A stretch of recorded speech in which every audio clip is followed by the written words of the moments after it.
নতুন কালী মন্দির প্রতিষ্ঠাকে কেন্দ্র করে উৎসবের আমেজে ভাসছে দক্ষিণ মানশ্রী এলাকা। আমরা কজন ক্লাবের উদ্যোগে শ্রী শ্রী শ্মশান কালীমাতা পুজো এবার 19তম বর্ষে পদার্পণ করেছে। আর সেই উপলক্ষেই সম্প্রতি সম্পন্ন হয়েছে নবনির্মিত কালী মন্দিরের প্রাণ প্রতিষ্ঠা ও শুভ উদ্বোধন।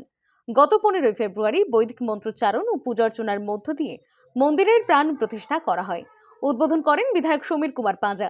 উদ্বোধনের পরই সামাজিক উদ্যোগ হিসাবে প্রায় 200 জন দুস্থ মানুষের মধ্যে বস্ত্র বিতরণ করা হয়।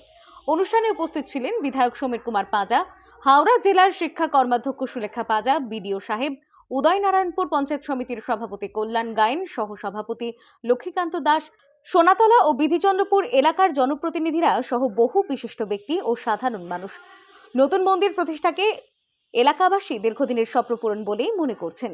4 দিনব্যাপী পুজোর দ্বিতীয় দিনে অনুষ্ঠিত হয় অন্নকূট মহোৎসব, যেখানে বহু ভক্ত প্রসাদ গ্রহণ করেন। আজ তৃতীয় দিনের সন্ধ্যা থেকে সাংস্কৃতিক অনুষ্ঠান আয়োজিত হয়েছে। অনুষ্ঠানের প্রধান আকর্ষণ হিসাবে উপস্থিত থাকবেন সারেগামাপা খ্যাত শিল্পী সৌরভ সরকার। চতুর্থ দিন সিঁদুর খেলা ও প্রতিমা নিরঞ্জনের মাধ্যমে পুজোর সমাপ্তি ঘটবে। নতুন কালী মন্দির প্রতিষ্ঠাকে ঘিরে প্রতিদিন ভক্ত ও দর্শনার্থীদের ভিড় বাড়ছে ফলে দক্ষিণ মানশ্রী এখন এক প্রকার মেলা প্রাঙ্গণে পরিণত হয়েছে।